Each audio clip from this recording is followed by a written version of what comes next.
one of the things I've learned over 30 years is that this global cult, as I call it, this global network of secret societies, etc., that has a central leadership, it does, of course, piggyback happenings in the world that just occur to advance its agenda. Oh, we can exploit this. But one thing's been very clear over the decades, that when something emerges that has almost limitless potential to advance this agenda, and my God, has it not in the period since, then it's never something that's random and piggybacked. It's been planned. And then you look at all the evidence, which is enormous, that it was planned. First of all, the speed that it played out was ridiculous if they was just reacting to something that emerged at the end of 2019. And one of the things that I've been pointing out through all these years is the whole foundation of human control is to disconnect that level of us that perceives the five senses from other levels of ourselves. So we become isolated in five sense reality, and therefore the information we receive within five sense reality is what we have only on Be Positive to form our perceptions of reality. There's not a greater level of us that's communicating and influencing the five sense level to see that there are other ways of looking at things. There's other ways of perceiving the same situation. Instead, people become blinkered in the five senses. And that's been done over the decades and more by controlling information overwhelmingly. So how do we form our perceptions? We form them from information. If you can control the information that people receive, that's what all this mass censorship's about now, then you've got a great chance of forming through that people's perceptions of reality. So they've done it by controlling information up to this point, and to complete the job, and this is all part of this human 2.0, this synthetic biological human, you can connect the human brain to artificial intelligence. And artificial intelligence then doesn't need to control information to control perception, because artificial intelligence becomes your perception. And that's what they want to do. And they're selling the idea that it will make us gods, it will make us superhuman, it will make us subhuman. That's the idea.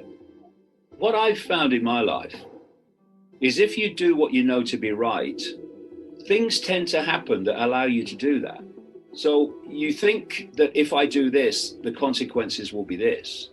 But if you keep doing what you know to be right, the kaleidoscope kind of moves and the consequences are not what you thought they'd be. In other words, you find there's a way around it. You find there's a way to do it. But if you don't do it in the first place, then that kaleidoscope can't move, because it's obviously going or static in its original state, where I can't change anything because these are the consequences. Well, that's going on forever then. And the kids are still going to school and they're being outrageously indoctrinated. So you see a tiny few people that are actually orchestrating all this. And once you've got one generation, particularly the generation of the teaching staff, then you've got a perpetual, perceptual programming system that runs itself, basically, where the teaching staff program the next generation, which then program the next generation. And it's a self-perpetuating perceptual indoctrination machine. And that's what they've created. The only way to break it is start thinking for yourself. And that you can do that. Everything in our reality is frequency. Even my voice now is a frequency generated by my vocal cords, which people hearing decode the vocal cord waveform information through the ear senses. It's communicated to the brain as an electrical signal, and the brain decodes it into the language that we hear.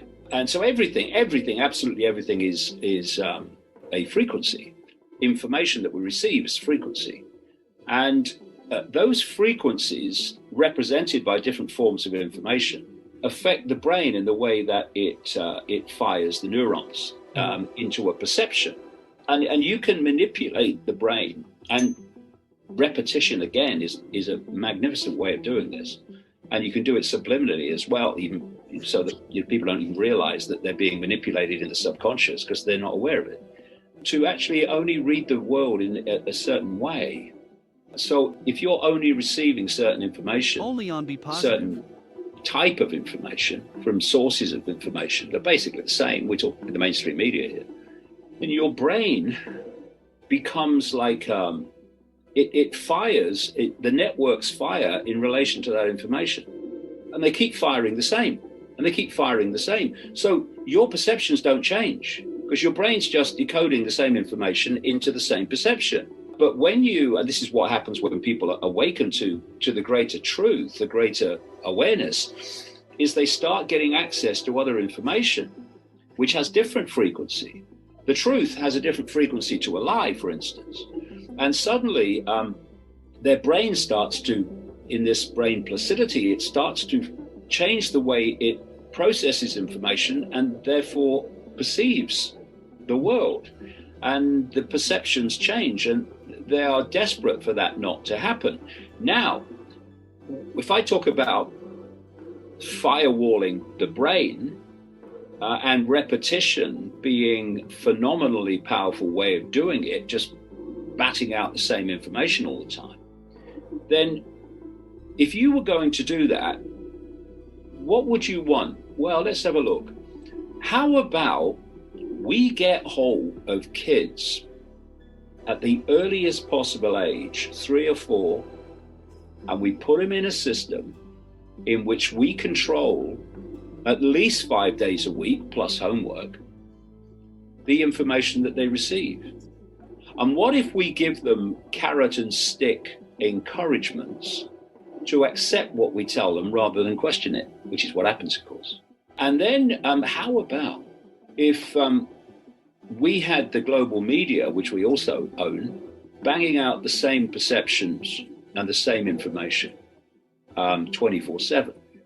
What you'll do is you will bombard the brain with a certain type of information repetitively over and over again. You will give people carrot and sticks for accepting it rather than questioning it. And if people only hear one thing, that becomes their perception. Everyone knows that, mate, is an expression of that. And so you can understand why so many people find it impossible to look at the world in a different way, because their networks of neurons won't fire in a way that will process that information. And therefore it becomes just a repetition of perception where the perception doesn't change. And the longer you succumb to this, the more your brain solidifies to just fire on that basis of that perception. And hence we have phrases like, there's no fool like an old fool, which is absolutely true, by only the way. on Be Positive. And I say that as a 69-year-old. There is no fool like an old fool. Why? Because it means they've gone through an entire life and learnt nothing except to absorb what the system has told them to believe. And yet there are many people of advanced age who are absolutely not fools, who are very, very bright people. Why? Because they have not succumbed to the programming that so many of their fellow humans have.